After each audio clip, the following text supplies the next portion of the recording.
Hello, welcome to another of Pat's Chats. I'm Patrick Gleason from Out of the Basement. I'm joined today with my good friend Devrim from Out of the Basement. Hello. And today our great guest is Jason Pitre. Pitre? Jason Pitre, and Pitre. if you can roll the R, and Jason Pitt, if you can't, or Petrie. I'm fine with literally anything Oh, at this so- point. Pitre? Pitre. Pitre. Pitre. Pitre. Ah, Yep. okay. No accent aigu. Yep, exactly. There we go. You are a local boy, Yes, indeed. gamer, designer, and all that sort of good stuff. Yes, I am a Jason Pitre. I am a local game designer, publisher, podcaster, barista,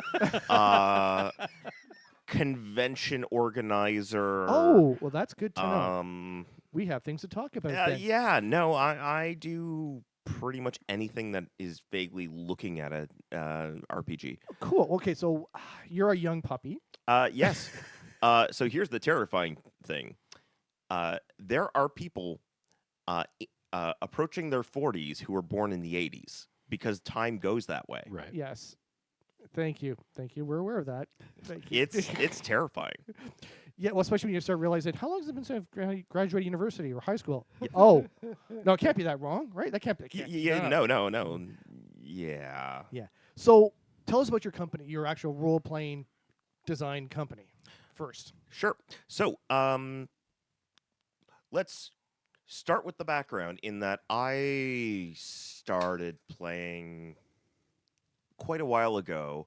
I started with Please use that in quotes when you say quite a while ago when you're talking to. yeah. So let's put it this way.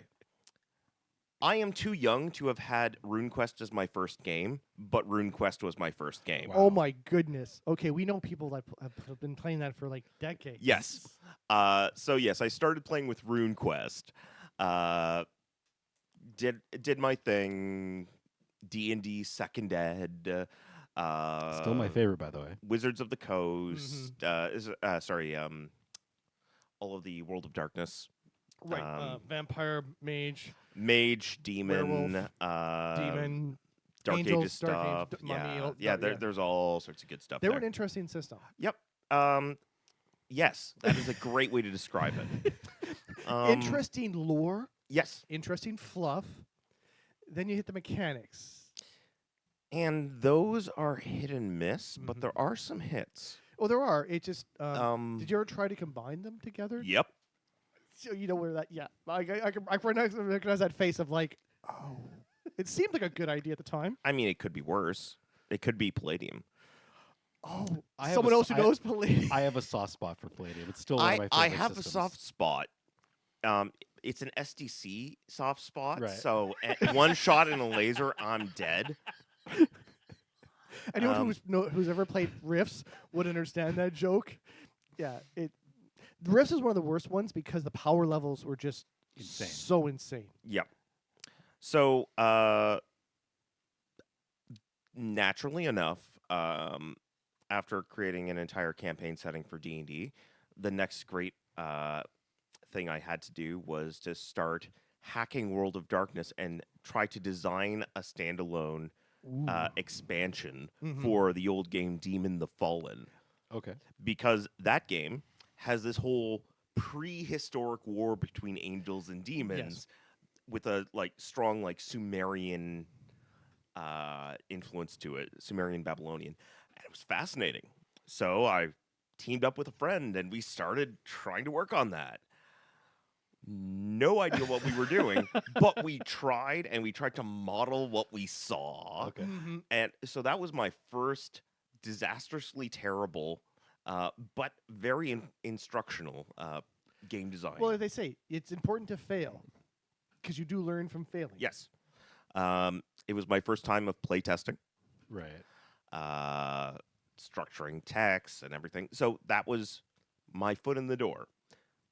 I sensibly abandoned that, and for multiple reasons. One of which was I could not make a penny off of that, even if Oh, I no, tried, no. because no, It's not open source at all. no, it is not.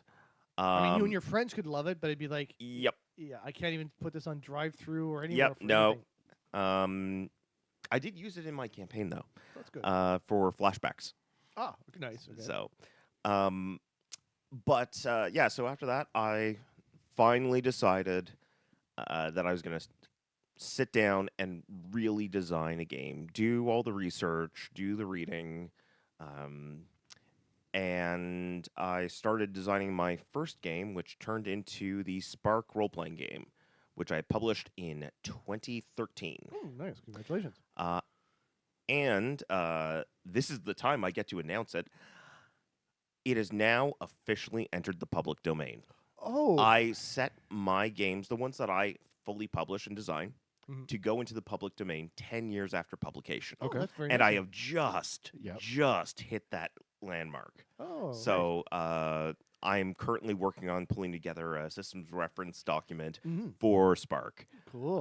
So that other people can run with it. Now we'll come back to we'll put a pin on that and come back to Spark because you also said that's your first game. So obviously there's more than one. I have designed a couple other games. So Spark is a game about building worlds and challenging your beliefs. And it's sort of a settingless generic system. I then wanted to pivot very hard to make my second game something different. So this game is Posthuman Pathways. It is a exactly 3-player game about transhumanism, technology, and sacrifice. Wow. That's a nice mouthful and, there. and it fits into a package. It looks like a chocolate bar. Of the size of a chocolate bar. It is 5 pamphlets. Okay. And this was on purpose? Yes. Okay. It was meant to... I originally designed it so I could ship it easily as a, let's try a low-stakes, not stupid idea. I had not realized that you don't get economies of scale that way. No. Okay. Because it's 5 pamphlets. This means I had to get thousands of each individual pamphlet. So I couldn't do, I want one print, 200 of each.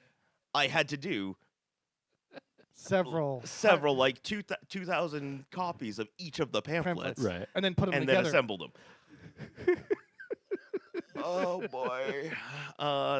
So, yeah, I still have a couple in my basement, let's say. But, yeah, so that one actually won me a Judge's Choice at the Ennies in 2014. And the Ennies are for the gaming industry, right? Yes, for the role-playing game industry. It's a popular choice award awarded at Gen Con every year, and one of the judges set this aside and said, "No, this is quality." Good. So I was quite unfortunately happy that didn't help sales that much, though, did it? Well, it helped sales, but at Gen Con. At Gen Con, yeah. But I printed quantities. Oh, I see. Now, pamphlets are not that expensive, so it's not like the bad old days where someone would get a second and third mortgage on their house so that they could actually afford to print 10,000 copies to fill their garage. But still. And then I moved on to that and moved on to my future design work. And, of course, all the while, I'm doing some freelance stuff here and there. I've had my fingers in many pies. So I then wound up developing a setting for Spark, which turned into a standalone game, which was SIG Manual of the Primes. Okay. We're going to get legally distinct from Planescape. Oh. Legally distinct. Right. Because I loved the setting. Yeah. And I wanted a system that would not cause me to commit seppuku. And not have lawyers showing up at the door going, can we have a talk? Well, I could have tried to run it in second ed D&D. I could have tried. Ow. My soul hurts. Yes. So that's why I had designed Spark and realized, I actually designed the system that does this setting perfectly. Well, crap. So I developed that, and that even actually spun out to a Blades in the Dark variation of the setting, All right. which is Sig City of Blades. And beyond that, I also wound up doing a couple more games. I've got After the War, which is my mimetic science fiction horror game developed with Alistair Stewart of Podcastle, Escape Pod, sorry. And that one is a fun little science fiction game where basically the premise is, so 10 years after the Galactic War, the millions of survivors are settling on this desolate alien world to try to rebuild. Oh, well, that sounds interesting.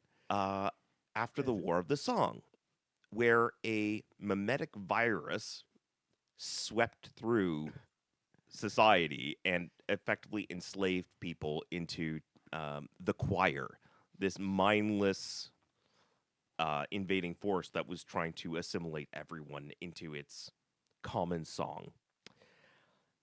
So, of course, humans, being the clever monkeys we were, created a counter song called Tormenta, in hindsight, which attempted to completely nullify the drive to become subservient, emotionless, and pacifistic. I'm guessing it went too far the other way. Yeah, it went Reaver. Yeah, I was gonna say. So yep. it broke most of the song, but it turned about a third of the people listening to it into Reavers. Well, it's only a third, so overall a success. Let's just say it was a little messy when those were the people on the same ship. Right. Yes. Yeah, that would cause some issues. Yep. So that was Songfall. So now you're on a planet littered with the rusting hulks of fallen starships and trying to rebuild. Right. And are there still some of the tormented Reavers? Oh, yeah. Of course there would be, yep. And does the choir come in? Oh, yeah. Okay. So we look at our producer who's got his always silent, my friend. Always silent. And there's a fun little mechanic in there that I'm proud of. Whenever there is there's certain kinds of conflicts between player characters and the GM. The GM, when they win, can say, actually, no, you get exactly what you wanted. It's fine. Hand me your character sheet. Never a good thing. Never. Hand me your character sheet, and they wordsmith your character's belief. Okay. The player gets a veto. Okay. In which case, you wordsmith it in a different way. Right. The character doesn't even know it's happened. Oh. So this is what you fundamentally believe. So instead of community is strength, you now think that Dominion is safe. It is safety. Yeah. So this is the virus changing you, yes. basically. Okay. So whenever someone's changing their behavior, is that mimetic infection or is that just trauma talking? Okay. And what do we do about it? Yes. Do we excommunicate this person? Remove him from society?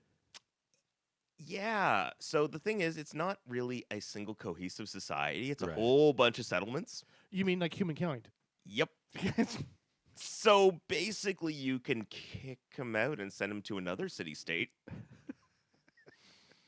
So now, when you're because I was going to come back to your convention stuff, but this one's super interesting. So we're looking for 4 to 6 players max, I guess, right? Because Pretty much. Because you don't want too many people. Like 3 to 5 sort of the sweet spot. Yeah, for most a lot of games. Yeah. Because I'm getting the idea that these ones are a lot more role playing heavy as opposed to role heavy. Yes. In my design tradition, I tend to work hard to make sure that the mechanics are right sized to the setting, and the situation that the characters are in. Okay. So that one is actually a very low violence set of mechanics, because that's not the point. Right. The point is to rebuild the society and Yes. cohesion and how you deal with people who are acting irrationally and causing problems. You got to deal with this problem. Yeah. But how? I'm sure some people have answers for that one if they've watched The Walking Dead. Yes. But it's like, well, that doesn't help the society overall. If Yeah. you just start, oh, you're acting irrationally, whack. Wait, but The problem is we need to rebuild, which means we need people. So you Yes. can't just start indiscriminately killing everyone. well, not everyone, and not indiscriminately. Okay, Pat, you're the first one voted off the island. It's just saying, it's not indiscriminate. They acted weird. Right. So, when I design games, this is a tangent, but everything's a tangent at this point. Welcome to Out of the Basement. I break games down into 4 components. Yeah. A system, a setting, a situation, and a subtext. Okay.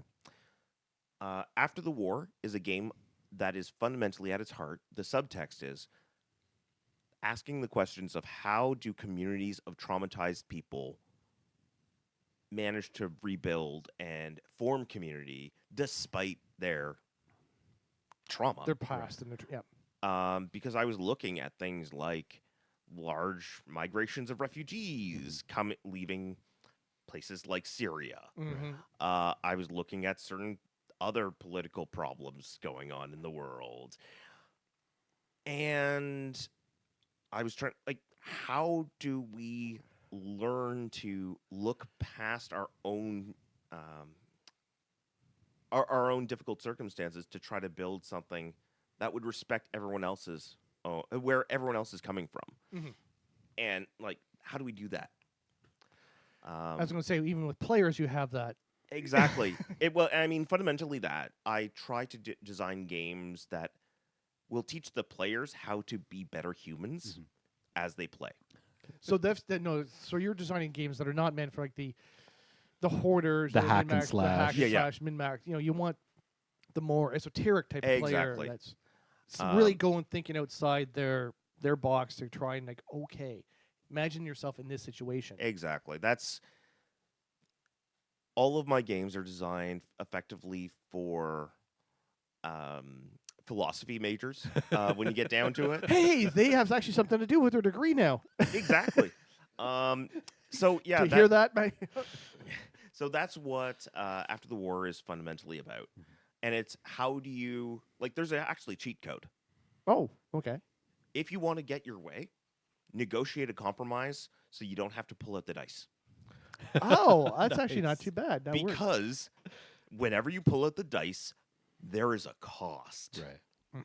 Okay. So the way to win and cheat at this game is to negotiate compromises with other people What? with divergent perspectives and beliefs. Oh my God, you're a crazy man. I know. That does sound very interesting. So yeah, that's sort of the fun space that I try to design in. Okay. So, sorry, since you're talking about your games, I wanted Yep. to talk about Spark then. We'll just go on Certainly. a tangent, because obviously Spark is a different flavor than After the War. Yeah. So Spark is based on the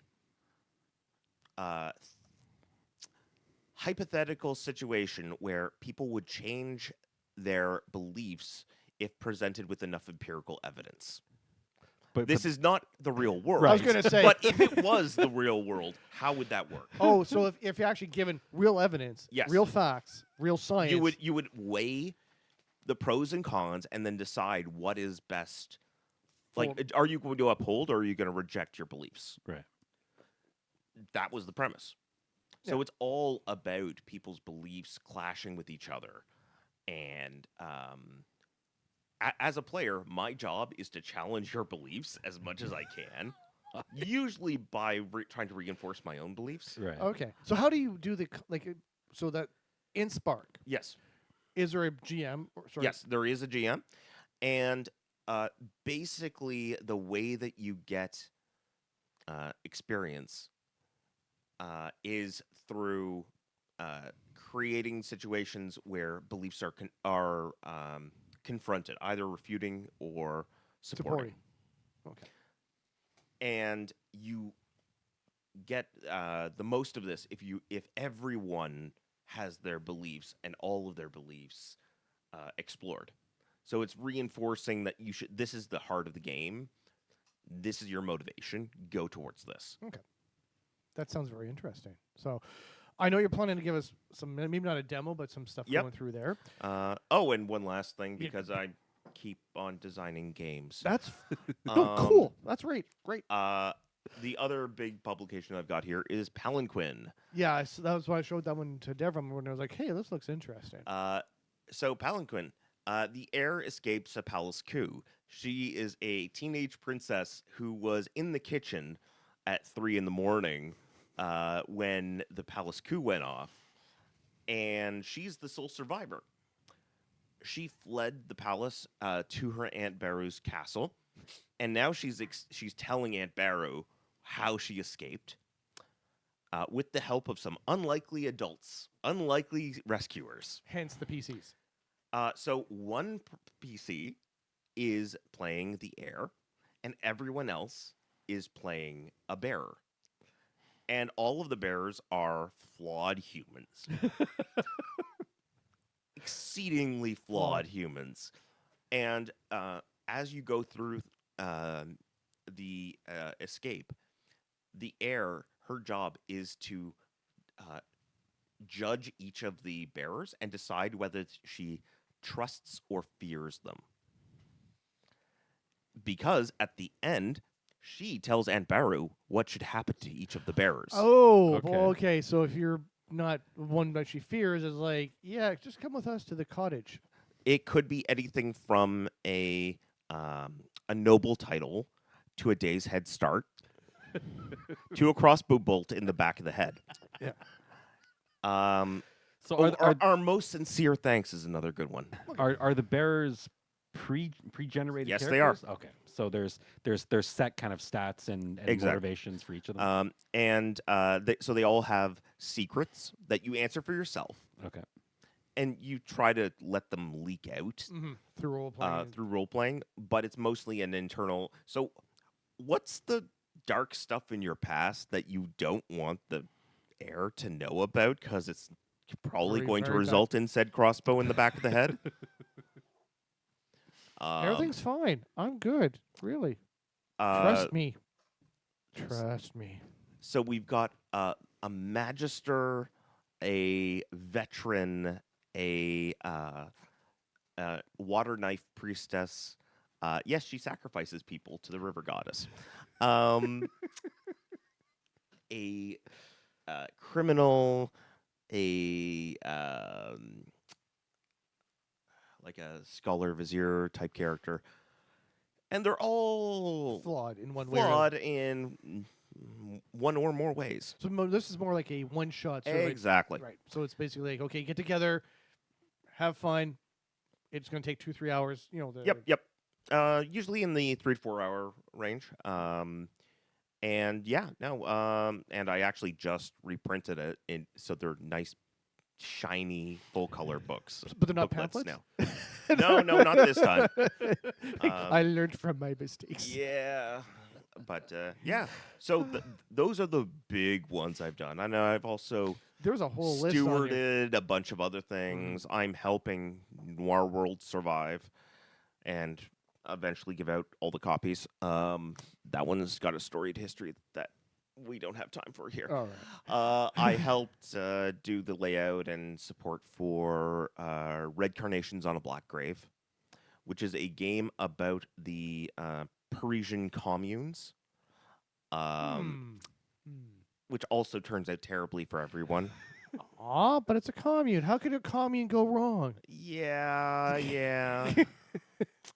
It was a short-lived commune, let's put it Okay. that way. So, and I've developed a bunch of other smaller, less commercial, weird games on the side,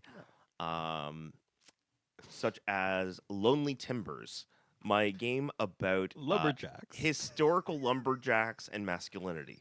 Absolutely, I'm a lumberjack and I'm okay. I wear high no heels. subtext there. I wear high heels. What?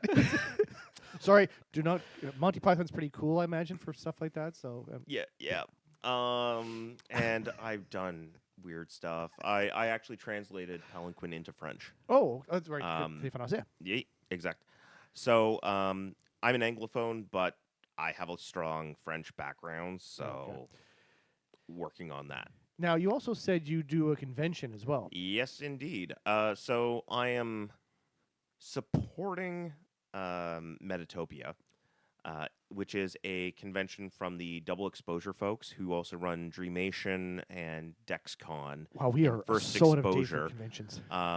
It's all in Newark, New Jersey, Okay. and they're fabulous.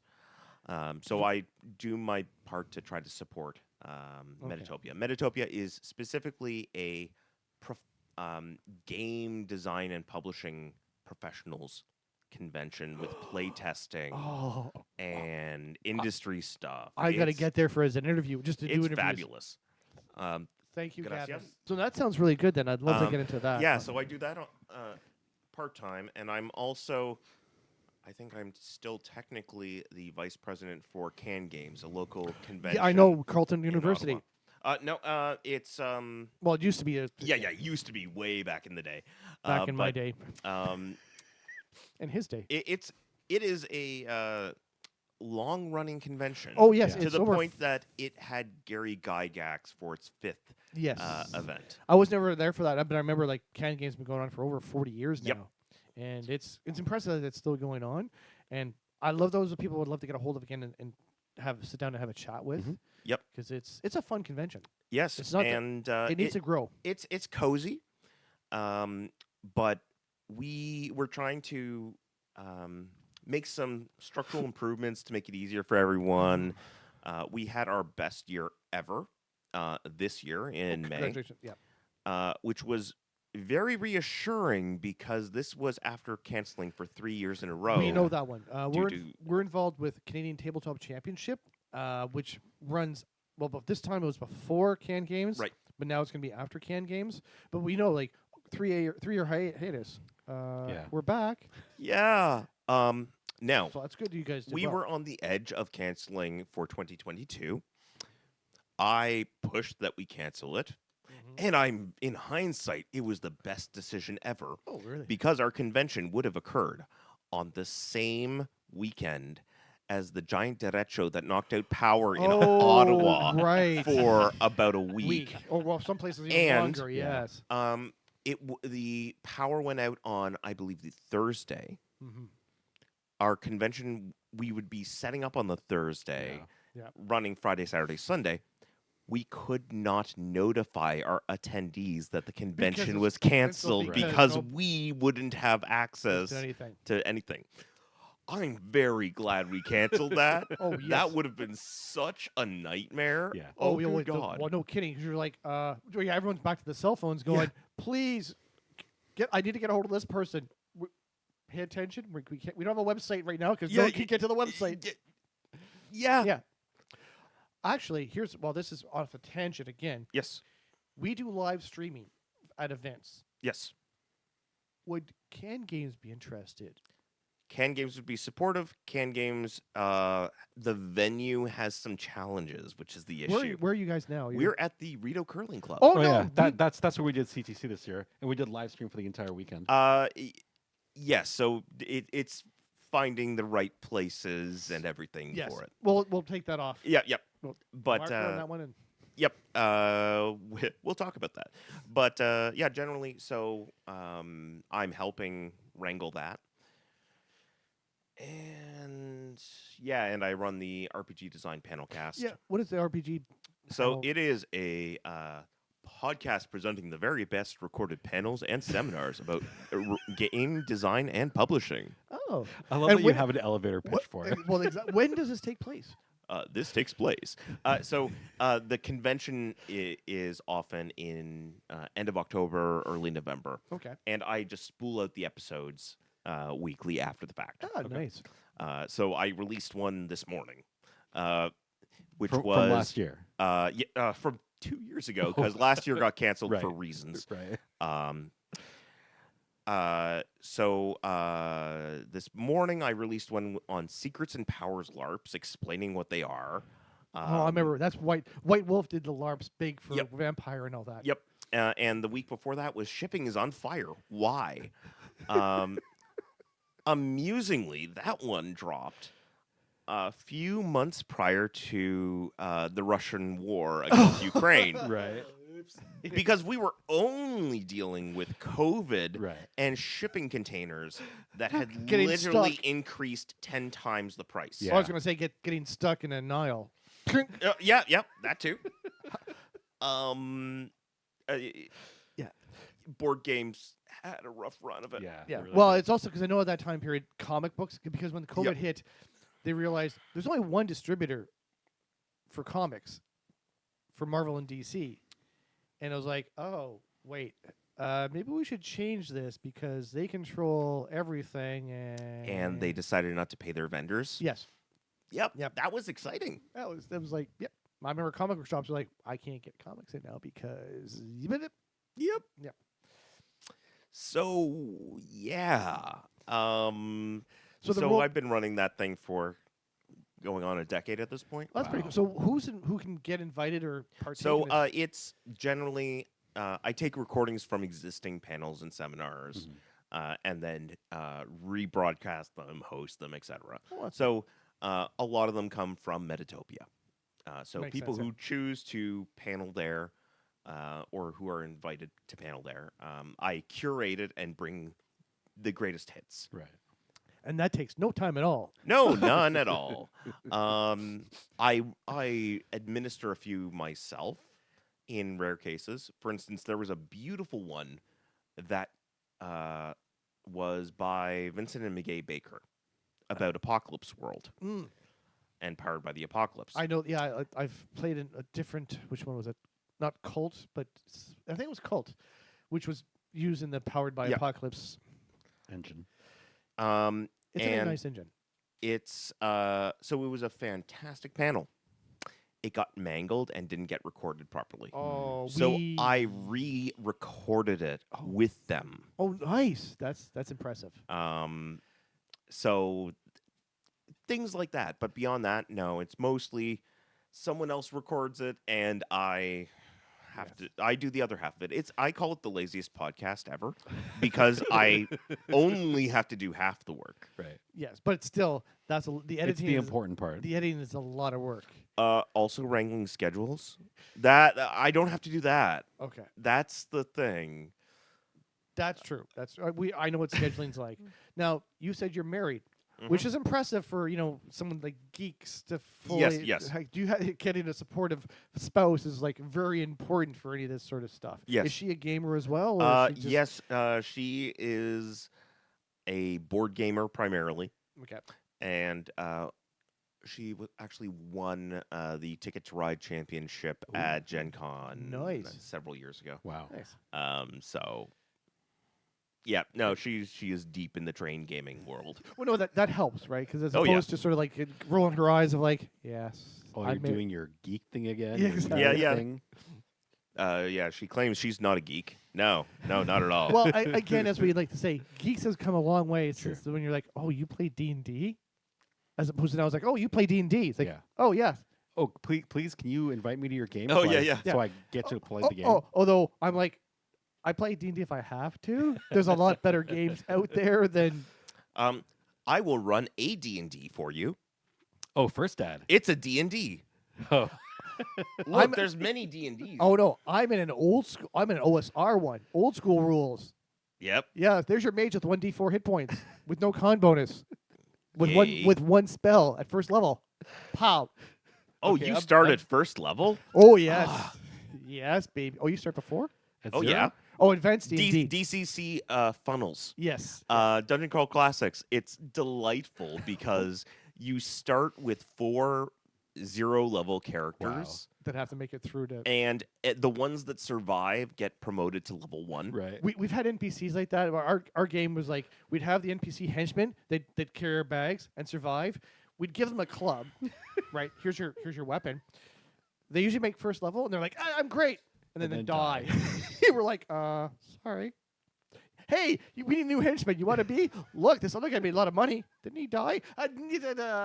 His estate made a lot of money. Exactly. So this is where it's like you get the different versions. Like, okay, Yep. first edition, don't worry about a background.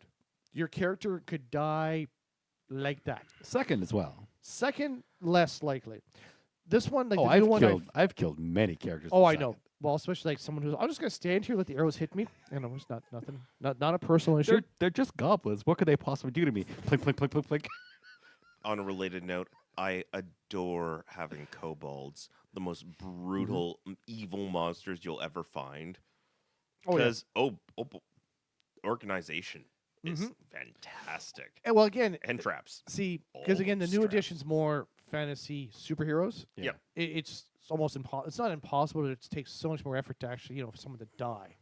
Yeah, And, I mean, it depends on where you want your drama to be. Yeah. One of my favorite editions, I'd have to say, is 4th edition, I've heard that from other people. because it has chosen one thing that it wants to do, and it does it very well. I don't need to go to D&D to get my deep role playing No. and emotional relationships Right. and world building. I have other things for that. Mhm. I have Monster Hearts if I want to play dysfunctional I also felt social relationships. 3 and 3.5 were like, I'm trying to build a video game character. Yeah. Now there is that's actually 2 games. I'll get back to that in a sec. But with 4th edition, they said this is a tactical combat game. Yes. Right. Going back to the And they chainmail. did it very well. It's actually the system that I would use if I was trying to run Mass Effect, Oh, really? Oh, okay. because Mass Effect is all about push effects, Right. pull effects, Well, tactical placement and cover. yes. I'm like, oh yeah, no, The D&D in that case would make sense. D&D 4th edition specifically would be great for that. Mhm. Now, 3rd edition and 3.5 is actually doing the same thing as Magic the Gathering. Yeah. In that you have 2 games. The character creation development game, which happens between play sessions, and the actual play at the instance. So it's both games at the same time. And I mean, that's the secret sauce for Magic the Gathering. It just, I found for me, the 3 and 3.5 with all the feats and everything, Yep. it was just like, okay, this feels like a video game. Yeah. Very much so. Cooldowns. Yeah.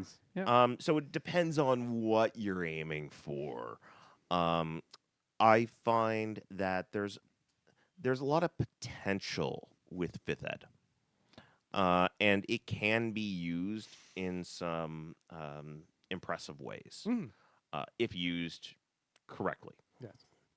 2nd ed Second- was big. Still my Yeah. favorite. Well, see, in 2nd ed, I had an issue as a mage where, okay, my spell, the round is 1 minute, my spell takes 6 seconds. I should still be able to do something. Nope. No, you can't. But it's only 6 seconds out of a whole minute. I've got 54 seconds. No, you can't do anything else. But it just took seconds. But I believe that technically the 6 seconds is Unearthed Arcana late 1st edition, and they kind of massage that a bit in 2nd ed. Yeah, they did. But it was one of those ones like, I mean, yeah. the way- Yeah. There's so many things. And basically, 2nd edition was trying to do all things for all people. Yeah. Yes. But then again, you started with RuneQuest, which is the game of tables. Yes. It's like, is there a table for this? No. No. That the game of tables is Rollmaster. Rollmaster. That's the true one. Yes, sorry. Chartmaster is the game of tables. Yes. And one of the first games. So I started with D&D, but the next thing I did after D&D was Rollmaster. And it's like, and oh my god, is that a difficult game? oh, fuck yeah, because it's like, okay, there's a table for that. There's a what? There's 9 tables for that. Yeah, I know. Actually. Yeah. It's a piercing weapon hitting the body. There's a table for that? Oh, Yeah. God, yes. Oh yeah, there's a different one for your arms, for your legs, for Yeah. your head. And then it's like, And oh, it's there's- electrical damage. Yeah. That's a different table. Or teeth, or claws are different Claws are than different. teeth. Exactly. It's like, Oh, you think that's something? I played a post-apocalyptic campaign where the GM decided to use Phoenix Command and oh, God, yes, with and- their weapon changes and armor values and versus everything. it has here is the impact and here is the harm that it actually deals to you. So there are charts where you go, I am many attacking the chest. 1, 2, 4, 5,000. Because that's the point where you break the sternum. Mhm.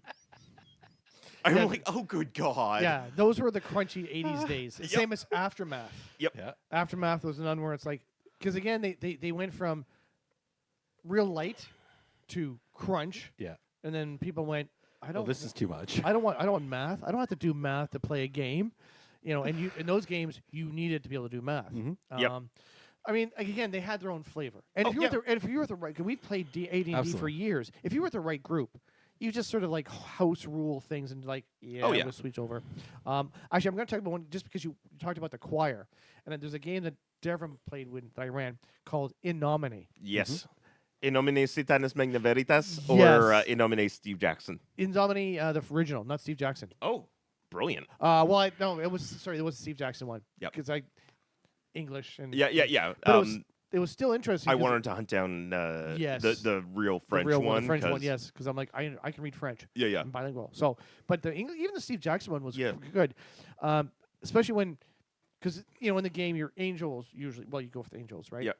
But you can make deals with devils or demons, except they went Old Testament. Yep. Which is like, no, you're bad.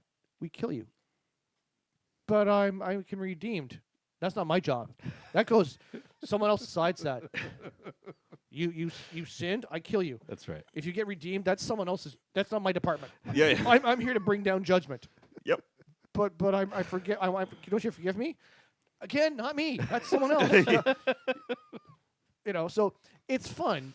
It's just sort of like It needs the right group. it needs is to. the problem. Again, you need like same as Paranoia and all these other ones. Yep. Oh, Paranoia. That was such a great Mm. game. Also, the recent versions of Paranoia are also really Is good. this what a 6th edition now? I think it is. or- Yeah. I was on the Kickstarter for it. I have all the But stuff again, they put out. you need the right. Like this is where it's also Right. when you're starting off as a player or as a GM. I love the people like I'll GM right off the bat. It's like, Maybe you should learn about the system first. well, never mind the system. Just find the right players. Yep. Because you're trying to wrangle different personalities and different things into the game. So when you're bringing this to the conventions and stuff like that, how do you sell it to players? Like how do you say, hey, this is a game you want to try because it offers this? Okay, I have 2 different answers for you, depending on which hat I'm wearing. Okay, so which hat As now? the game publisher, Okay, there I you am go. literally trying to sell it to you. And I tell you the kinds of stories this game will tell. Okay. So I'll talk about the fact that the guard in Palanquin has substance abuse issues and an injury and he My oxycodone. Give me my oxycodone. because he saved the queen's life and was kept on as effectively a retirement gig in thanks, Okay, yep. but he was a useless figurehead, not actually used for his skills. right. Right. So he started using various substances to do. That is the kind of story That you sell to people. that I sell to people, and they go, "Oh, that's interesting. I want to play that kind of game." As a GM, I give more general. Here's the kind of setting. Here's the situation we're talking about. You're in a salvage yard, and some of the mechanics are starting to sing, and you're afraid that there's mimetic infection going on. Oh, that is an actual thing we can deal with. Right. Right. Okay. And then if you're trying to say is I'm a player, like what would you be you're like? Okay, as a player, this is what I've seen. Yes. Then it's back to the stories. I mean, Sure. fundamentally, one of the best marketing things to have my business hat on for games is that we create amazing stories. Right. The war stories that we tell Yes. are the way that you sell games. Oh no, exactly. I think That's how you do it. But doesn't that become a problem when you're in such a generic place as that convention? You have no idea who's coming at your table. It's going to be people with a vast Yes. difference in their play styles or even the types of games they've been exposed to in the past. So how do you actually deal with trying to get them to buy into the specific mechanics or theme of the game? So you have to be very clear with the players exactly what they're getting into. So, for instance, my pitch for After the War that I told you told you a lot of things. I could also tell you some touchstones. It has some things in common with Killjoys, the 100, Okay. the Expanse. Yes. There's bits of Star Trek in there, although they tend to be a bit more on the Deep Space Nine. Right. The better series. less utopian, more gritty. Well, it was utopian, then things went bad. So I give touchstones, and one of the important things for me as a designer publisher is to highlight here's the places where people might not feel comfortable. I am going to silently brainwash your character. There's a lot of people who are not comfortable with that. Yeah. So I want to make sure that they know that up front. Right. Because I have other games that don't involve brainwashing. No, well, here you go. Have this one. Well, again, it's for some games you need the players that are willing to like Cthulhu, other ones. There, it's like okay, you're against the party, but don't tell them. Yep. Right. But you need the right group that's willing to do that and not take it personally or not start going, well, how dare you do that? I'm just like I'm trying to So yes, I can see where your games would be like you have to warn people right off the front. You might have to do this. Are you okay with this? If not, like we have other games. Yes. And no offense taken. Like in Palanquin. Yeah, so the entire royal family's been brutally murdered. A lot of people might not be in the mood for that at any point in time. So yeah, generally communicating the thematic expectations, the setting, the situation that the characters will be in, and any particularly sensitive subject matter. Right. So now at Can Games, do you have a table where you're like, I know because you're helping organize, you probably don't have the time, right? I used to run in literally every time slot except the Friday afternoon. So I was running 7 games or more, actually. Sometimes I was doing 2-hour games in there to condense it. So yeah, no, I run my fair share, and you learn after a while how to run a convention game and how to get people started. Right. One of the fun techniques I have is actually I give text that people read out, and you pass the text around the table. So everyone is reading part of the core instructions. Same to the old edition Star Wars. The D6. The D6 ones where it's like, okay, your player number, blah blah blah. Yep. You read this. Yep. Okay. Yep. And I find that's a good way of getting people into it. Sure. And it's also helping understand their character a little bit. Like, that's Are you a movie fan as well? Besides, yes. I mean, I am not an expert within movies. There are a lot of people who are. But yeah, no, I'm a movie fan. No, are you? Is there a temperament? Because obviously we're geeks for science fiction and fantasy sort of one more, but we also watch all sorts of other ones. So yeah, I'm a big fan of structurally weird and interesting movies. Memento, Fantastic. The Usual Suspects. Yep. To Live and Die in L.A. Haven't done that one. Oh, okay. I'm not going to spoil it because that's another one that throws you a curveball. Everything, Everywhere, All at Once. That was an amazing movie. That's some interesting well, stuff. and I love people that I've seen a bunch of critics like, if you want to watch a movie about the multiverse and stuff, watch this one. If you just want something else, you can watch Doctor Strange. But yeah. like, because yes, it doesn't have the Marvel money behind it, but it makes the multiverse make that's the multiverse. Yep.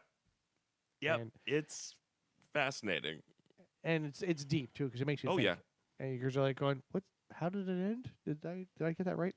So I like the ones where you're never sure of the ending, as well. Some of them are well done. Yeah, like I think one of the best cinematographic moments that I've seen was for Inception, the spinning top just at the end. Yes. Right. Because it does not resolve. Yeah. No. And again, it's like that spinning top's not his thing, that's his wife's. His was the wedding ring. Well, yeah, but But- he did the But the, he the did a s- spinning top thing. But it's also like, well, earlier on it was Yeah. his thing was Yeah. the wedding ring if he knew it was there. Yeah. So, but yeah, and this opens all the questions because you never actually see the kids at the end. Right. Like he You goes never to see the kids ever. Yeah. You never see their faces. Well, you see them in you do in a flashback. I No, think. no, you see their backs. Oh, that's right. You Yes. never see their face. faces. But at the very end, you don't actually see them coming. He goes outside the Yeah. door. Yep. But then no, there's also a character that should not be there, Michael Caine. Spinning top, and you don't know if it's gonna fall or not. Yeah. And cut. Yeah, and it just ends. And again, this is where again the internet goes crazy because it's like everyone's got their own theories, and it's just amazing. Yeah, that is well done. Mhm. An interesting other bit of movie magic. There's a lot to say about the third Batman movie, but Which one? Which third one? that was the Dark Knight Returns. Dark Oh, Knight Dark Returns, Rises. the Dark Knight Rises. Bane. Yes. But if you Because there's also it isn't important original to watch third it movie isn't one. important to watch the movie. It's important to listen to it Okay, I was gonna say 'cause because not the George Clooney one. no God. Oh, Val Kilmer. Sorry, Val Kilmer. So in that movie, there's a battle between Bane and Batman. Yes. Sorry. It's silent. It's Oh. almost silent. There's no soundtrack. Oh, that's right. It's just them punching each other and And like, where's the music? see. I like that sometimes. And as the movie happens, more and more soundtrack starts to build in as he comes back. Okay. But it's like this should have fight music. Right. No. This does not have fight I music. like it's like that. echoing in a sewer. Like, oh, you're doing something here. I like that though. See, I found that in the Blade Runner 2049. Yep. The fight near the end when the ship was in the water. Yep. The music's too loud. Right. Like I would have preferred no sound there, just the sound of the rain, the water, and the Yeah. fighting. I think that would have made it more intense to me without the music built up.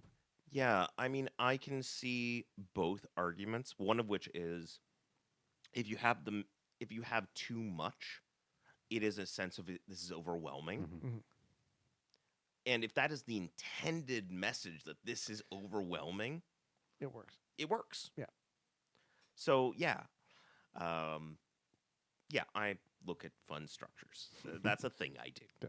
Do you also write like your own modules and stuff like that? Yeah. And- I don't have enough time to do all the things I want to do, so a lot of these things fall in the background. But for instance, I've got a set of scenarios for after the war.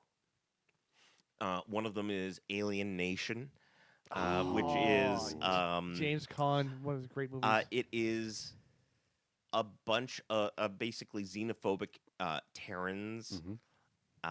and human supremacists versus Mhm. the aliens in this community, Nice. and various types of humans from the belt, from Mars or from Earth, Makes bickering sense. with each other, blaming each other. And is this mimetic virus or is this just Human humans? nature, Yeah. yes. Humans not liking aliens, period. Okay. Or humans not liking humans from other places. Yes. Yes. Oh, come on. Humans have always gotten along. We love each other. Yeah. Is the drive to no, let's put our differences aside and work together and cooperate. Let's be peaceful. Let's Is that part of the I- distance? i- is that a mimetic virus? Yeah. Wait, why are we all working together? We shouldn't. Yeah. What's coming up for you in the near future Yeah, and do the you have- far future? Do you have anything on the back burner? Do right I now? have anything? Okay, sorry. Yes. More from the back burner, closer to the front burner. Okay, so right now, the thing that's currently boiling on the front burner is Once More Into the Void, which is a game by Ray Najadi, which is basically Mass Effect 2 meets Star Trek Picard. Okay. It is getting the old gang together to save the universe one last time, but you kind of parted on bad terms. Okay. Bad things happened. So are they pre-gen characters again? Well, they're playbooks. Okay. You answer questions to figure out what bad things happened. Okay. But one of them is the faithful religious character. One's the redeemed enemy who decided to work with with you. One of them's really angry at you. One of them's the veteran, like your senior XO who has seen some shit. And you're trying to go through this and build enough loyalty to be able to save the universe this one last time. And how are your relationships going to go? So it's a lot of fun. It's going to be very beautiful. And we're slightly behind schedule. So we're just finishing layout right now. Okay. So sometime next year. Oh, hopefully? sometime this year. Oh, good. Hopefully we'll be able to get this sent to the printers in the next few months. Oh, good. Well, I'd be... Beyond that, I have an expansion for After the War titled Songfall Survivors, which adds some extra types of players, adds some sample missions, adds a settlement economy system. Sorry, because after doing some games where economy is important, it's like, no, it's too much paperwork. So it's not too much paperwork, and what it has is you have different resource types, and you have to pick some of these that are plentiful and some of these that are scarce. And then you randomly determine at a certain frequency the new problems that your settlement faces based on the ones that are scarce. So if you don't have enough food, these are the kinds of problems that can emerge. Right. So now you have to deal with these problems. Or you can spend your community resources for that, but if you need that, then you need to get more community resources. Right. So you have to do things with other communities to try to raise funds or maybe salvage spaceships. Yes, I have a standalone Rexploration system. Nice. That's something that's always missing from most games. Yes. Yep. Is the find the old wreck and explore it and see what you have. Yep. I mean, Aftermath sort of had that, but it was a huge table of like, okay, it's a I got a gun. It has no bullets, doesn't work. Like Right. it's the flow chart of what do you find. So I actually have it so that you take a ship, then you crash it, and there's structural integrity for different nodes. So you get to use those to determine how difficult it is to pass from one zone to another. Okay. Okay. And if things are on the outside get damaged, then inner bits of the ship can get exposed, and therefore they're already pillaged, or they're flooded, or there's animals nesting in it. Mm-hmm. So like it's effectively a dungeon crawl, But on a ship. Mini game for exploring and salvaging a ship. That sounds cool. And trying not to get electrocuted. Or eaten by zombies in the ship. Right. See, Dev's not a big fan of zombie games. That's fine. Okay. You can call them Mutants. not zombies. Or Alien. I'm perfectly fine with aliens. Yeah. Yeah, wait till you meet one. We did. We kicked its ass. No, it wasn't a real alien.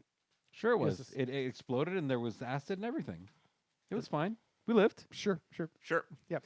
So that one's coming next. Okay. And I also have a couple more on the in the pipeline that I'm working on. Circles of Power, which is my game about sorcery and society. It's like modern day. It is basically interrogating Canadian history, recontextualized with wizards. So, Quebec City, 1790. Wow. Fantasy world, and you're all playing wizards who have to deal with problems and conflicting groups, and like it's a complete mess. Using the Powered by the Apocalypse system as the core. So what do you think of that system? It's a very powerful, very useful system. It does certain things very well. Ensemble gaming, it's great. There's basically the standard core that everyone uses, and there's a much larger envelope around that. And it's fruitful to look at the broader envelope as well. Because the core has, you roll 2d6, yes, right, and you get a 7 to 9, a 10 also, plus, the or GM 6 doesn't minus. roll. It's the GM never rolls. It's always the players, and the Yep. players either give an advantage to the GM, Yep. or what. But you as a GM, you never roll. Right. That doesn't mean you don't do things. Oh, no. It just means that you don't need the randomizers. You make the players do that. Right. Mhm. And the fun thing with that system is it forces the players to make hard choices. Yes. And hard choices are fun. And well, it's also Um, built into the system. You succeeded, but Yeah. that's another one where it's like and you get to pick which terrible Yes, option yes. you're going to deal with now. yeah, yeah, exactly. Again, the GM just like, what? What's Yep. the bad thing? What? No. Here's you you are getting a bad thing. You get to decide what it is. I'll just deal it to you later on. Yeah. But you get to have Basically, oh. I cut the cake, and now you decide which poison slice of cake you'd like. Yes. And I know there's a whole bunch of different genres under the. Oh yeah. Now, have you thought about? I don't know if that's open source or not. Effectively? So, have you thought of building your own world and system using Powered by the Apocalypse? Well, that's basically what I'm doing with Circles of Power. It's a Okay. secondary world. It's just I'm trying to recontextualize and sort of use bits of Canadian history as fodder, because after the War on the Plains of Abraham with Indigenous peoples and French invading people who invading their and- Manitoba. and English and invading there's a lot. Oh, there. and not forget the Hudson Bay Company, Yeah. which basically ran Canada for the longest time. Yep. So there is a lot of gameable stuff there. And 1790 is an interesting one because it gives you sort of, it's not quite Western, but it's that frontier age sort of idea. Also, frontier with Jason Momoa. But yeah, so it'd be an interesting one, especially when you add in wizards and mages. Yep. And Basically, you are pretty much the only wizards that exist. So you have power, and enough power that the dominant society is forced to accept you, even though you're from one of the marginalized groups. oh, so you'd be an indigenous. You're an indigenous person, a disabled French analog, or Irish. or Sorry, just to- anyone who is not in The- the dominant society. Quebec Or French. you're in the dominant society, but you're secretly gay and hiding it, and this is not going to work out well. Right. Or Or you're a female back in those days exactly. when you're like, So you've got all sorts of things like that you're trying to maneuver, and they're forced to respect you because you're dangerous and you can throw actual fireballs, and fireballs don't exist. Yeah. Like Right. you're the only ones. so it'd be interesting also like how do they justify like okay, we don't like you. If we could kill you we would, But we need you. yeah. Also, there's demons. So you are the only ones who can save the oppressive dominant society against the demons. Oh yeah, so they Which definitely is why need they you. really need you. But you kind of want to let the demons eat the oppressors. But the demons are basically fascists who will destroy everything. Yeah. So it's like, Once again, lesser of two evils. I have to protect the monsters because they're smaller monsters than those monsters. Right. Crap. And then the marginalized communities are like, why are you protecting our oppressors? Yes. I'm sorry. Do you want a demon? Is that a pet demon? One of them can actually. Oh, There is a wizard type, which is the warlock, where you can use your social actions and treat the demons like a community. that'd be even weirder. Yes, this is, have you met my friend? Like, Yeah. what? That's a demon. Yes, he's Yep. my friend. So you're gonna talk nice to me? Yes, yeah. But you can't do that on the dominant society if you're the warlock. Oh, So basically, the dominant society, you can't interact with them socially at all. because you're a warlock. Because you're a warlock. But you could work with the demons. Yep. Makes it for interesting. Yep. Yep. So that's in development. And the last of the ones that's currently in active development is Broken Orbits, which is my political sci-fi game, which uses... It's basically you're playing characters equivalent to Muad'Dib or Sinclair. Mhm. You're playing Delenn. You're playing important movers and shakers on a galactic scale, and the lesser lieutenants and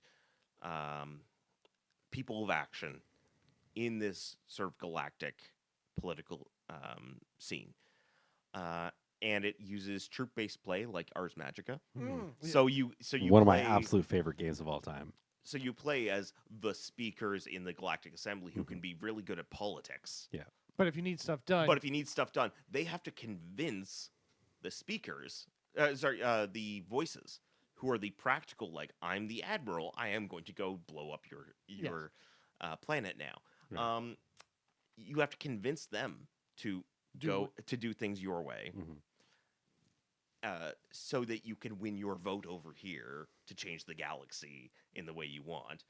And you can even, for part of it, you can also play as the audience, normal people who get to say things like, these are the consequences if the vote goes this way. Right. Or like, this is what we think about the admiral who just fragged an entire planet. Yes, but he's really cool. He's charismatic. So, Well, maybe they think he's great. Yeah. He's wonderful. All hail Admiral Starkiller. Yeah. I mean... We have peace. It's wonderful. I mean, those guys were really jerks, so a Yeah. pox on their houses. Exactly. So it's the dynamic of the people who lead, the people who act, and the people who Are acted upon. survive, Right. Yes. who live through it. Well, that does make, because again, it's like, like for the voting, or for, the low end ones, is like, yes, they're acted upon, but they also make the decisions in the end they can change your vote, or they can change, like, no, you're not the speaker anymore because we voted for someone else. Wait, what? So what they tend to do is they tend to say, oh, you want this outcome. Yeah, do you know that that's going to lead to food riots in your home system? Let them eat cake. I mean, feel free to push for it. Yes. But you say, oh yeah, this is going to lead for food riots on Rigel 7. So the speaker of Rigel 7 is not going to vote for you. No. Right. No, but so that makes that very interesting. And so at this point, since it would be silly for you to try to convince yourself that you should go ahead and do this thing, do you play each other's lower levels? Yes. Nice. Oh, nasty. Yeah. Unless you're trying to play it as a cooperative game. Oh, you can. But even still. And But even as still. the audience, you can play like, I'm the yeoman who's delivering coffee and observing this Right. conversation. And then I read a blog about it. What? No. So it's that maneuvering. Part of the challenge there is, how do you do we are galactic space leaders and have it not just be the GM and one player talking to each other and Yes. everyone else just waiting? You have 5 kings of a kingdom.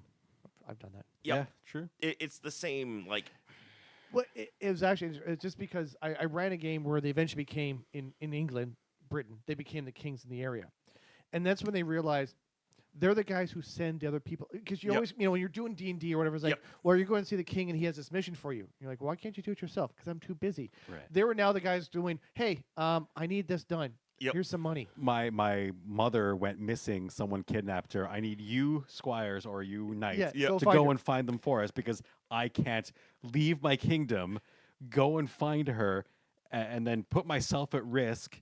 Yeah. Because I have many more I'm too important things important to for do. that. Yeah. Yep. So they became it changed the dynamic where they're Oh, like, totally. wait, why would I'll just put a reward out. Yep. Here, do this, do it for me. And it's like you're because you're not thinking anymore of like, oh, I have Yeah. immediate stuff is like, no, if I go away, because I always go off what the player's actions do, right? So if you go away for 5 years, when you come back, Yeah, things might not be the way you left them. because it's not a static thing. It's a kingdom. Yeah, like your Cough, kid, cough, Oedipus, cough, cough. your kid may have usurped the throne and then tried to kill off all of his brothers. Yes. So there's no one else left to take over for him. And then you get Same. there and go, why have you done this? You must die, and then kill him. And then He's take studied over underneath again. the, Yeah. Dad, this is what you did. Thought you made. It's not important. Do You what should I say. Do what I say, not what I do. Exactly, yeah. So those are some of the dynamics. Like that's again why you need the right type of role playing sure. group. Yeah. Do you have a regular role playing group now? Or, like, do you have your group that you've been with for like a long time? Or? Not per se. I tend to build small, like temporary playtest groups, but I don't have a hard coded full time group, which has been made worse with the pandemic. Right. Yes. But you know the expression that the cobbler's kids don't have shoes. Right. Yes. Yeah, it's the same thing. I don't have enough time to play. I don't play enough because I'm too busy making. Right. So you only call it like for like play tests and stuff. And it's it is rare that I get to actually play. do you miss it? Oh yeah. But limited time. Yeah. So I try to playtest as much as I can, and actually on rare occasions, I'm able to actually play as a player in one of the games I designed. That would be interesting. And it's fabulous Yeah. because I don't know if you've designed any games, No. but it's any game that you design fits perfectly to your play style. Okay. You know exactly how to play it. Mhm. You know all the affordances. You know, so I should be doing this because this will cause all sorts of terrible problems, and the GM will love it. And I know I can push my luck right here, right here, right here, and this is the right dramatic place for this to be. So yeah, I did that with Sig City of Blades at Can Games this year. Oh, nice. Yeah. I was able to play it and observe how someone else ran the game. And it was a lot of fun as I demonstrated to all the players. Yeah, look. The expression used in Monster Hearts from Avery Alder is drive your characters like stolen cars. That's what I did. All right. Yeah. And it must be fun for you to be able to like Oh yeah. partake in here. This is something I did, but I'm as a player. Yep. And seeing how a different GM runs your game. Yep. So it is incredibly rewarding to just play in a game you designed, because it's just comfortable. Because you know it all. Actually, you know like 7 versions of I was the game. gonna say That's that is actually the problem. because Like, they've gone through all the But iterations. this is how the rule works. No, that's how it worked 7 versions ago. Right. That's when I first wrote it up. That was Yeah. Now, because I also do ones where it's based like Star Wars or Game of Thrones. How do you feel about those running in those systems? Do you find it limiting to you because it's an existing world and an existing IP, Appreciate it. It's hard to do it well, but when you do it well, it's fabulous. Not all licensed games do it well. No. But let's give a shout out to a game that did it very well. The Free League Aliens is glorious and does it perfectly. It was designed in such a way to produce the exact right experience, Yes. and it's fabulous. It fails though because there's Colonial Marines now. It doesn't. The stress thing doesn't work as well for Colonial Marines as it does for the average person. 'Cause Right. again, I understand like the when you're playing the average person, the craziness and the stress makes more sense. Yeah. You're a trained Marine, so you shouldn't be having the same effect. Like, Well, as much. I mean, aliens. well, yeah, no, but it's just though when you like in the game, there's one you increase your stress and everyone around you when you go into full auto fire. Yep. Well, no, if I'm with a group Yep. of military personnel, I know that the heavy machine gun's going to go off for once in a while. I'm not going to get stressed out for it because it's expected for Right. certain situations. Well, the thing is, why are you not conserving your ammo? No, actually, it happens because there's different situations. Right, but like that means you are burning through your resources. If you're burning through your resources, you know something's going wrong. Well, no, but again, for the military, yeah. the military mindset is there's lots of reasons to do it, and it's not going to freak out other people Right. when your guy go. Like, I understand where they're coming from the Yeah, whole yeah. thing, but it's like certain situations, like as trained military personnel, if you get the command full auto, Right. that's okay. yeah, that's fair. and I But guess- like on a whole, Oh no, that panic system is Well, especially again, beautiful. you're It's just brutal, though. I'm a corp. My job is I make deals. Yeah.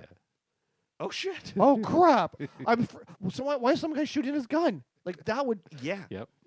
freak you out. And for that one, it's great, especially like when you have the basic one where it's like there's something, and everyone has agendas, and you don't know what their agenda is. I mean, obviously, if it's a corporate science guy, you're like, yeah, I he's can't gonna try to trust screw us him. over. Yeah. He's gonna screw us for a percentage. But everyone else, you're like, who's your friend? What? Mhm. Who is your buddy? Who's not your buddy? So yeah, I like that system as well. I just don't like certain. At least they use D6. Yeah. I always find I know Devrim loves Fantasy Flight games, Star Wars. do. The custom dice. Yeah. The custom dice get annoying because it's like I don't want to have to pay for your dice. Yeah. From a publisher perspective, custom dice is a thing that only the big boys are able to indulge Sure. Oh, yes. themselves with. I can't custom dice. No. That's just not Well, a the thing money, I can do. the money that you have to outlay Oh for it. God. Yeah. Well, I mean, a little thing. You know what the difference between a boxed RPG and a book RPG is? The shipping prices can triple Right. Holy crap! because in the U.S. there is a special rate for books, media mail. Mhm. Boxes Box- are not media mail, They count differently. so you have to pay the expensive version. This is the kind of stuff you have to pay attention to And this as is a publisher. Well, I was gonna say you learn this stuff. You learn as you're like, yeah. oh, So, like, yeah, no, I can't do a box set like that without having considerable resources available. So what about something like the Pathways? So that one is technically that's just an envelope Okay. with some pamphlets in it. Right. okay. But if there was dice, that Then would break it. Okay. Right, because all of a sudden it's not just pamphlets. It's It's if it's all paper, it's Right. just paper. Okay. There's in France, I believe, the tax situation changes if you have a GM screen. what? It improves. So Really? French RPGs have a GM screen because then it doesn't count as a book and it counts as a game, and therefore you're able to. Oh my! Yeah, this must be crazy when you're trying to like sell to different countries. Yeah. You're like, wait, what? So it's all things like that shift things. Mhm. Like some of my things are printed in Canada. Some of my things were printed in the States. I have different trade deals. Right. Because you have no choice but to do. I am legally able to sell this in Cuba because this was printed in Canada. But if it was in the U.S., you wouldn't be able to. Right. Right. Do you do also through drive through and that Yep, for yep. PDFs and stuff like that? Yep, drive-through and itch.io. Although I still need to figure out the tax stuff for itch. They do withholding taxes. It's a mess. Oh man. Sorry, I'm in publisher mode. No, Yeah, that's okay. drive-through RPG. All of my stuff is there, and you can also get all my stuff at genesisoflegend.com or genesisoflegend.ca. Which will definitely be linked in the Yes, show and notes. and when we do the video upload, yes, it'll be there. Our producers will work on that right now. Excellent. I'm getting a look of what are you talking?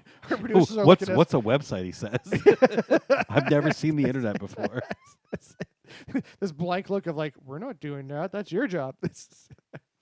It's great. This is actually you're our first interview with the new setup. Yeah. Where we actually have A producer producer and stuff looking. So who's we get not to on camera. who's not on speaking camera with at the same us. time and paying attention at the same time. So it's interesting seeing they're looking. And we're like, they can do that, and they're like, what? I do have a mic over here. Yeah, we haven't even I- heard from you I yet. use it occasionally. This is the second time this entire day. And that's Paul Yeah. speaking there, who's not on camera. Devrim, do you have anything else for Jason? I did want to ask a question about. Oh no, I've drawn a blank. Forget it. I'll send it via you're gonna- email. Oh, we can edit it in post. It's We're gonna- fine. No, that's my job. No. Answer the question now. That's the question. Dev will be driving and be like, oh crap, that's what it is. Yeah, Yeah. and then I'll send you a text. Same for me. Like we could talk for hours. Yeah. And that's like I love talking to new gamers. And thank you very much, by the way, to responding to my Oh, my random. absolute Hey, by the pleasure. way, will you do an interview with me? Like you're like, who are these people? What? I mean, yes, but who are these people? Because we were doing some stuff before the undetermined virus of undetermined location happened. Jesus Christ. Or as friends of mine call it, the panini. Okay. And then that sort of got shut down. I moved to PI, a whole bunch of stuff. Now that I'm back, I want to start again doing stuff for our podcast videos and stuff. And I figured interviews with people, especially anyone smaller, like just help them, everybody grow, right? Yep. We help you, you help us. We want the community to grow. We want everyone to know about different types of games out there instead of just it's D&D. Yes, D&D is fun, but there's more. Like you can explore There's a whole bunch of so much more out there. And in my mind also, genre-specific games have a point. Like there's a place. Like D&D, I wouldn't want to do different types of genres. If I want Middle Ages knights, I pull out Pendragon. Sure. If I want Western, I have Deadlands. If I want, like there's different ones where if that's my go-to for that type of genre. The catch-all ones, like Powered by the Apocalypse, are interesting because it's easy where you can just pull stuff out. So, a mild pushback on that is that Powered by the Apocalypse games are actually really good genre emulation. Mm-hmm. So, Apocalypse Okay. World is Mad Max Fury Road. Yes. Nice. Enough that there was a long-standing conversation of they made second edition after Fury Road released so that they know so we need to update this chase mechanic.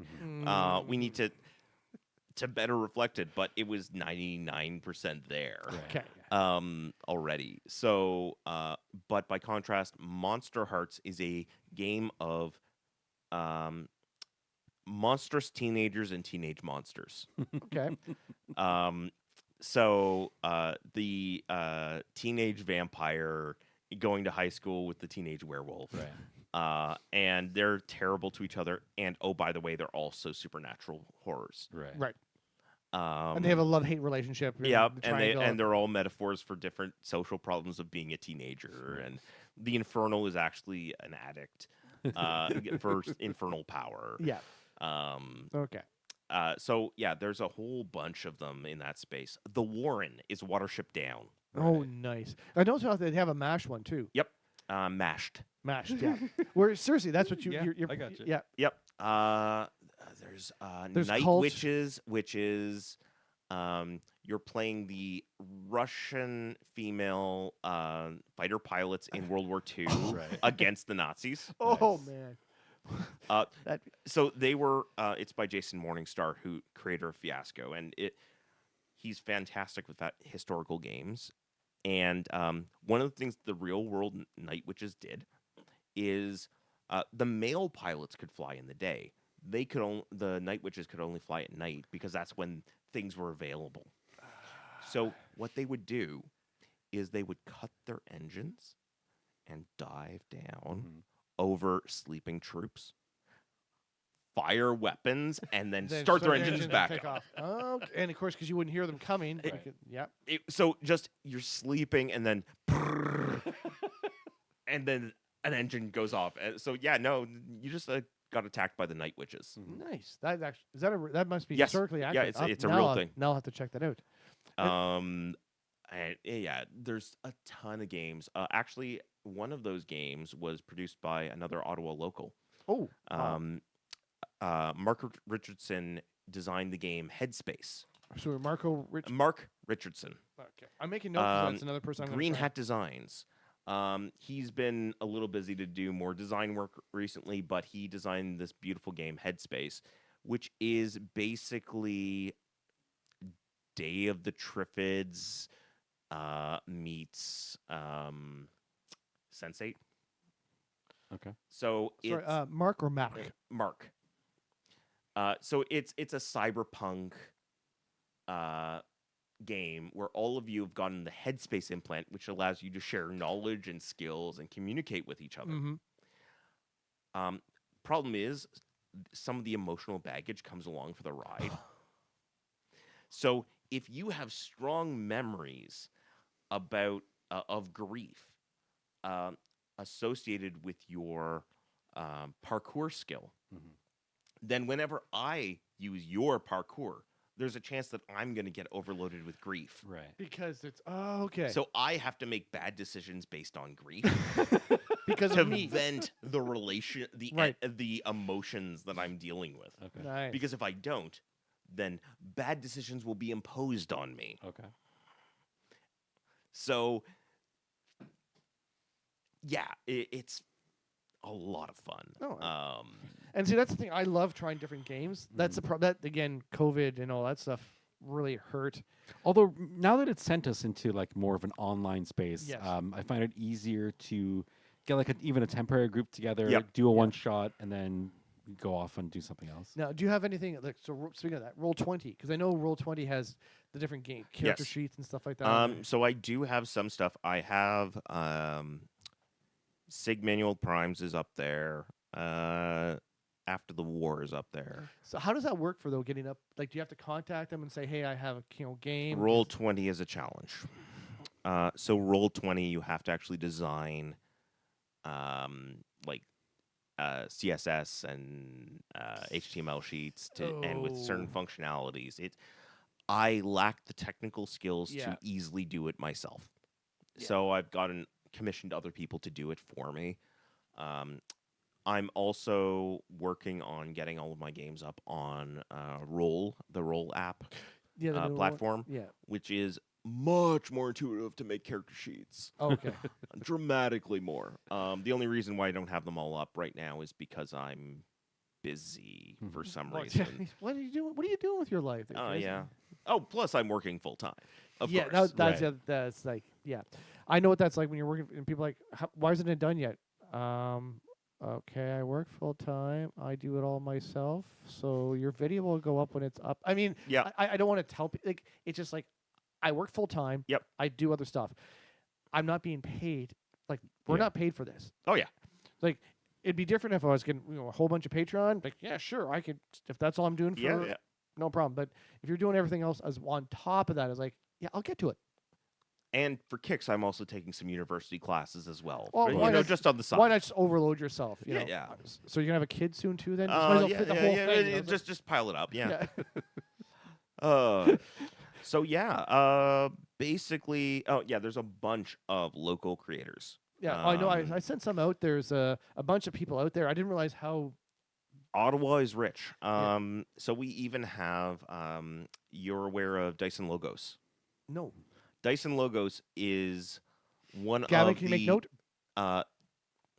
biggest dungeon mappers around for D&D maps, etc. Okay. Oh, He has a okay. particularly iconic sort of hatching style, Mm-hmm. and he is in just across the river. Oh, really? Yep. Oh, okay. Because I go there once in a while. Well, for a boutique, you have to be a local yeah. gaming store where we've done stuff. So okay. Yep. We've got Todd Crapper from. Yeah, we know. We've talked. When did we meet Todd? We met him for. Oh, must have been a regular interview on an Yes. episode of Yeah. Basement. Yeah, we did it when we met. Because he's like, he was joking about. You can say my name, Crapper. It's okay. Yeah. We've got Fraser Ronald. We've got from. I always forget his company's name. It's Sword. He did Sword Noir and Nefertiti Overdrive and a whole pile of other games. And that's like I'm realizing the more I dig deeper in, is like there's a huge community out there of designers and everything, as Yep. opposed to just we have a store. So which is great. That the more people I can want to meet, grow the community and just be aware of. I didn't realize how little I knew of our community in Ottawa. Oh yeah, well, Ottawa is a city of 1,000 subcultures because the average level of income in this city is pretty reasonably high Mm-hmm. and pretty reasonably just conservative. Like we're just going to keep everything quiet. Yeah. So basically, there's 1,000 quiet sub communities that no one knows exist Right. unless you're part of them. Yes, and like I'm not on Reddit because I know there's a Yep. bunch of on Reddit, but I'm like I'm not on Reddit because again, there's too much. Yep. It's just too much to keep track of. So, but we will definitely be checking out those people, and if you can tell them, hey, by the way, check these- Absolutely. you know. Like, did you know that there's actually mega games happening in Ottawa? No. So there is a game called Watch the Skies, which is Alien Invasion meets Model UN. Ooh, Um, and most of you are playing the leaders of different nations. One of you might be the president. One of you is the chief of the army, etc. And there may or may not be extraterrestrials. And you have to manage your politics and put out international fires and a famine in Kuwait. And oh, by the way, flying saucers are over the Middle East. What are you gonna do? no, we deny that, and we say it's deep fake. Yep. So we ran that in the Diefenbunker Oh, now that would a be few amazing. years ago. Yeah. And like we have things like that. It's in Ottawa. No clue. There's just a lot going on here. Yeah. I mean, this is the city that used to have a bar called Zaphod Beetle Bronx. Oh, Love I it. remember that one. And yes. Loved currently it. has a pinball and pierogies Yes, place. Targ. House of Tar. House Yep. of Tar. Yeah. Was it Targ or Targ? Targ. Targ. T-A-R-G, isn't it? G, yeah. Yeah. Yeah. Yes. Like the Klingon pet. Yeah. Yes. But I still want to do a night show. there, a game show Oh yeah. on this main stage at House of Tar. That's still my plan. but yeah, I've been there. Like, yeah, pinball and pierogies. Yep. Mhm. And beer, of course. 'Cause, Yeah. But no, well, Jason, thank you very much for taking the this is time fantastic. and introducing us to a whole other world that we're going to start exploring. To get interacting with them and everything. Absolutely. We wish you all the best. Let us know when your next books come out, and if we might be available for playtesting if you're interested. Fantastic. I might be able to take you up on that. Nice. And just to close things off, because it's always handy to give contact information. Mm-hmm. I used to be on Twitter, Genesis of Legend. Now you're on. Now Threads? I'm on Mastodon. Oh, okay, I was Okay. going to say Threads. Yeah, I am not on. Pick your terrible social media I site. was going to say which one. Would you like Nazi heavy, Nazi light? Yes. Oh God, Zuckerberg, or I'm on Mastodon because the dice.camp instance is full of most of the geeks. Okay, I'm not on Mastodon, but I'm sure someone is. I'm sure someone is, but also like Facebook, just because I'm like old school. It's like Yep, it's just too many to keep track of after Yeah. a while. And it's like I just there are Discords. Yes. There's Slack. well, we have Discord. We actually like Discord. Yeah, because it's nice. We have our own channel. I like one Discord. Problem is, 40 Discords Mhm. yes. makes it Oh, impossible to actually use well, then any of them. because you're trying to keep track of which group was that from, Yep. which is this. Oh, I and- silence most of them. No, but even still, if you're trying to figure out, okay, I need to put an update on. Yeah. Which? Crap, scroll. Oh, there we go. That's the one I want. Yep. And yeah, I agree with you. Discord's nice. If Yep. you could have just the one and just split it upon, as Yep. opposed to, well, we do have our Out of the Basement Discord. But again, even then, it's like, okay, we have one for the group, one for this, one for that, and it's like, all right, which one's which? And here's all of the other bits. You can email me, genesisoflegend@gmail.com. My website is genesisoflegend.com or genesisoflegend.ca. You can search for the RPG Design Panelcast. Panelcast is one word for my podcast. And you can probably find me other places on the internet as well. But generally, that's where you can find me. And all of these links will be in the show notes. Yeah. Yes, they will be. So further, your podcast, is that on Spotify as well?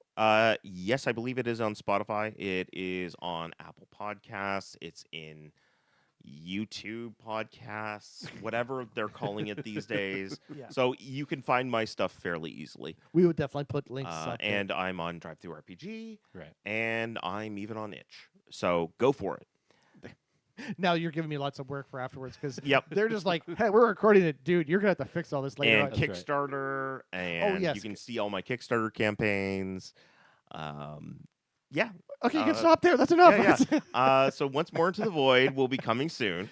All right, looking forward to that. And And, once it does, we'll definitely put out links on the absolutely. Facebook page. Yes. And well, thank you very much, Jason. Yeah, this thank is you, great. Devrim. Yeah. Thank you, everyone, for watching, and keep watching out for Jason coming up in the future. And we'll catch you next time. Thank you very much.